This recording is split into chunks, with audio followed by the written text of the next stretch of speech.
Hello, cuties. Welcome to the quest board. The inspiration for this build was the Transportation Challenge at Carl Makes Stuff. Check the description for a link to his channel and for stats for the transportation method I came up with. In this story, our heroes find that the confusion and duplicity of their first mission together is only the beginning.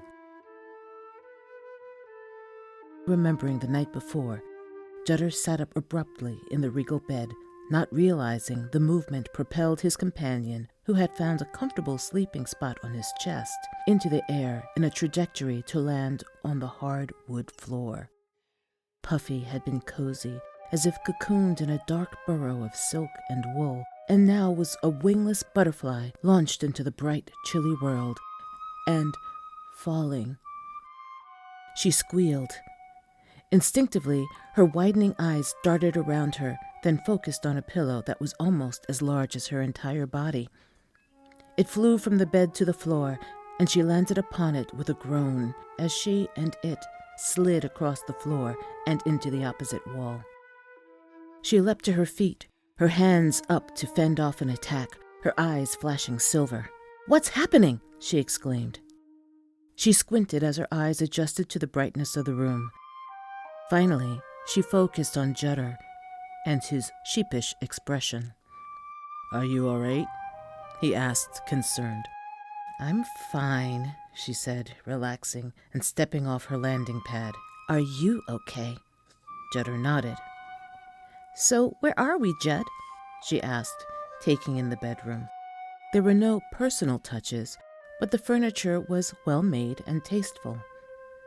It was most likely a guest room, and it showed that the owner cared about the comfort of guests. Puffy had landed near a window and pulled aside the curtain. "It looks like we're still in town, but—" She tried to open the window, but could not. Judder had already left the bed, found the door was locked, and come to her side. "Must be stuck." He tried a few times to open the window, but could not. He wrapped his hand in a pillowcase and punched the glass.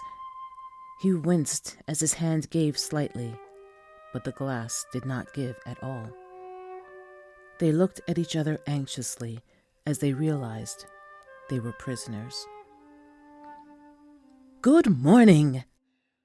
They both jumped at the exclamation and whirled toward the now wide-open door. Judder's hand went instinctively to his hip. Puffy's eyes flared again. The man before them smiled widely.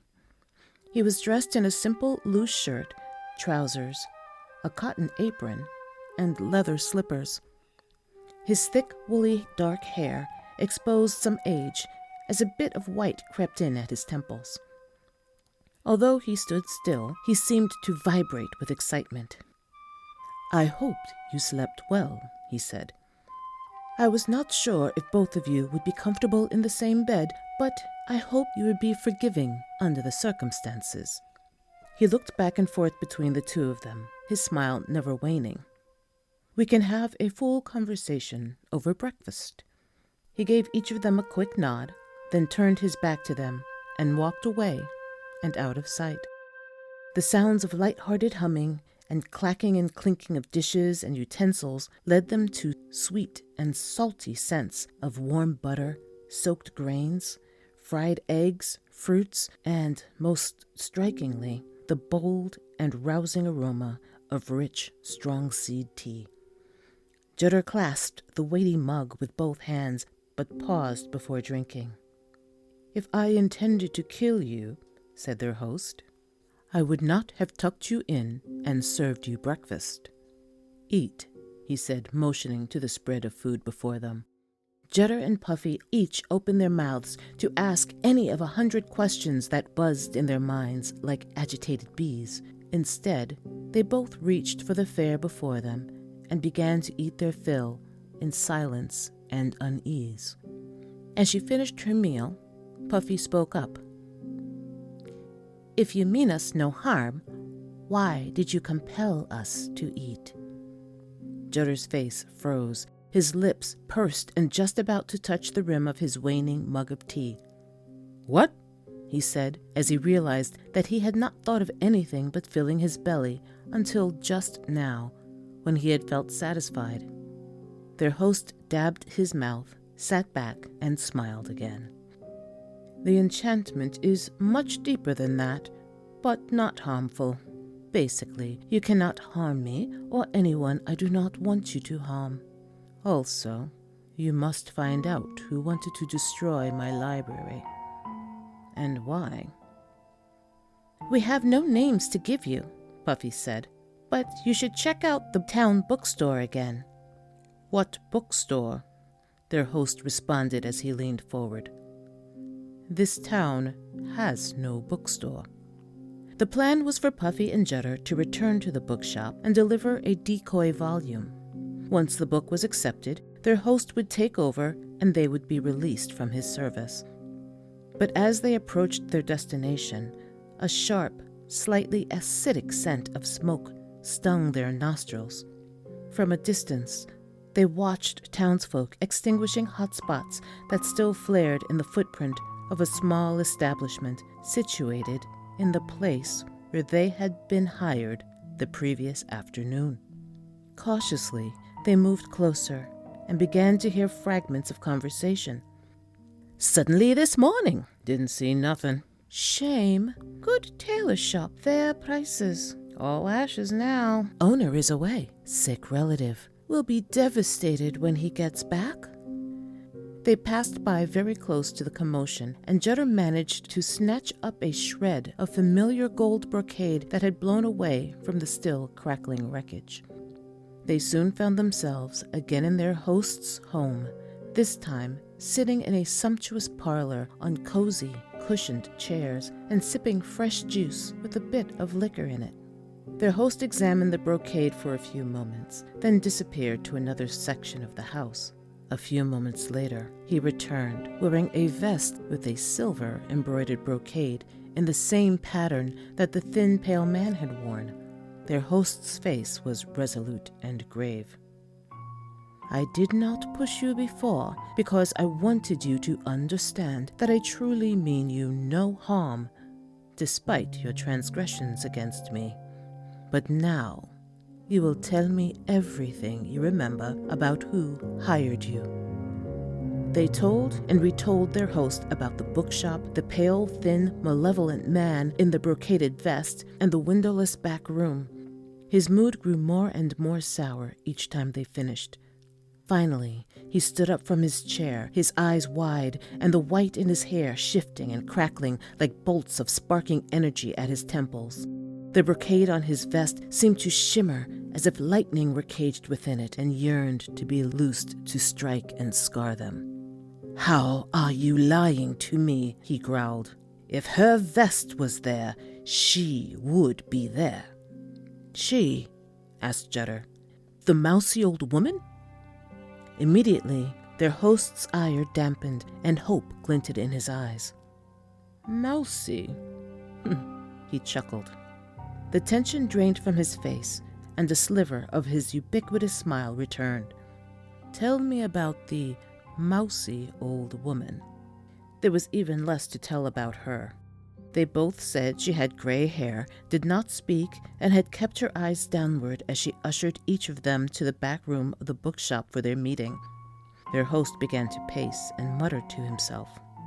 Then he was silent for several moments. When he finally spoke to them, he said, "The mystery deepens, and so does your service."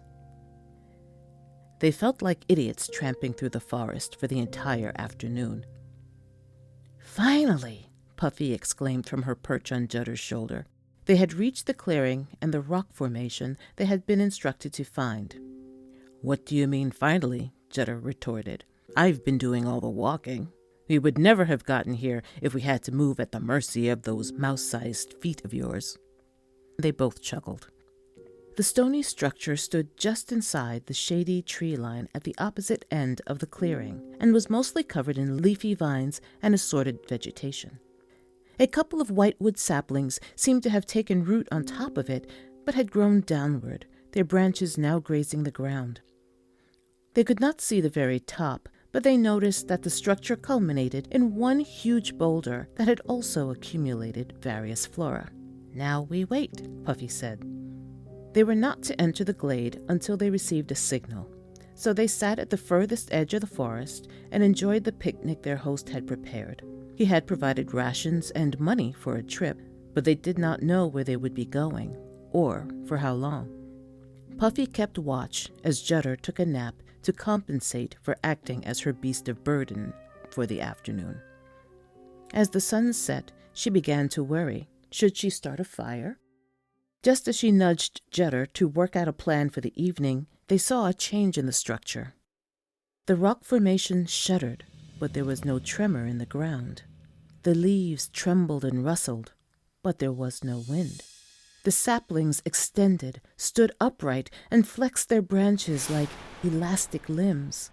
The entire structure slowly expanded, stretched, and rippled like a huge cylinder of sinew. In the dusky light, they could make out a tiny figure that emerged from inside the boulder and walked onto the main formation. The person stretched and yawned, then knelt. They clicked and cooed, then scratched at several places on the mass beneath their feet. The heap wriggled again in response and then settled into a gentle sway and periodic undulation. The branches, the tentacles, still flexed and tested the air around them. The small figure called out, "All aboard!" and briefly searched the tree line for movement. "What the hell is that?" Judder said. "I guess that's our transportation," replied Puffy. They gathered their supplies and moved forward across the glen cautiously. They watched the figure use pulleys and ropes to position a large animal's skull at the front of the creature, and then test ropes and straps that were attached at various points under the leaves and to the boulder. Or shell? As they moved closer, Puffy and Judder could tell the figure was a goblin. She wore leather breeches and a leather vest with plain black embroidery. Her bare, muscular arms were adorned with leather, metal, and beaded bands and bracelets. Noticing their approach, she whistled, and with one hand took hold of one of the tentacles, which lowered her to the ground. In her other hand, she carried a pail full to the brim of furry and spiky, motionless creatures. When she set foot on the grass, she released the appendage. She dumped the contents of the pail on the ground in front of the beast and gave a longer whistle than before. From beneath a blanket of leaves, stones, twigs, and assorted detritus, a wide, frilled curtain of muscle expanded, enveloped the offering, and slowly dragged it beneath itself. The goblin ran a hand through her cropped, spiky hair as she smiled, and addressed her likely passengers. "Howdy, friends. Where y'all headed?" As their host had directed, Puffy stepped forward and held up a large, intricately embossed coin. At the sight of the coin, the goblin raised one eyebrow. The cordial smile faded into a knowing smirk, and she responded, speaking directly to the coin. "You have the interest and attention of the conductor," she said formally with a slight bow. "What is the title of the one who seeks transport under the pledge of this coin?" As she spoke the words, the black embroidery on her vest seemed to shimmer, shift, and flow like rivulets of oil. Taken aback, Puffy's eyes flared instinctively. As if in response, the oily substance thickened and sharpened into glass-like needles. Judder cleared his throat. "Under the pledge of this coin," he responded with the line that Puffy had rehearsed, "the recluse seeks transport for its bearers." The conductor's eyes had remained on the coin the entire time, but now she turned to Judder, and her welcoming smile returned. "Well, why didn't you say so?" She held her hand out for the coin and waited patiently. Puffy's eyes returned to normal as she placed the coin on the conductor's palm. The conductor's fingers closed around it. The obsidian spikes on her vest receded into fluid, then to simple thread. Puffy was glad they only had a few of these coins, if each encounter was going to be that tense. The conductor whistled, and the nearby tentacles extended downward and assisted them all in climbing aboard the mound. She completed her preparations and gave them a quick orientation as she buckled herself into a harness. Now that the formalities are out of the way, you can call me Duck. Rule number 1, make sure you are secure at all times. She gestured at the array of ropes and straps. Snail steeds tend to change direction without warning if they sense something's off, and they can get slippery in the dew that gathers at night. She looked directly at Puffy. And no magic unless I say so. She took hold of what appeared to be reins and waited until her passengers found straps to secure themselves. Then with a shout, "Hya!" Duck snapped the reins and stamped her heel into the rough, yielding muscle beneath her. Judder and Puffy grunted at the extreme acceleration as the steed contracted, then lurched forward with unexpected force and speed. "It'll take 3 days to get where you're going," Duck called over her shoulder. "Would have taken a week by horse, great goat, and foot, or at least 4 days with any other snail. But Taffy Lou here, whoo! Up cliffs, across rivers, over swamp, sand, and any other terrain. And she has the most camouflage of any snail steed I've ever seen. She's at home anywhere." Judder and Puffy soon learned to steel themselves against the puffs of wind that rushed past them in intermittent, measured gusts, as if they stood before the nozzle of a great bellows. As they settled into the trip, Duck called back, "Been a while since I heard from our social butterfly. How's he doing?" Then she immediately shook her head. No, don't tell me," she said, looking up to watch the moon chase them in short, bucking leaps across the inky sky. "He can't be doing that well if he's handing out his coin to just anybody. No offense, of course."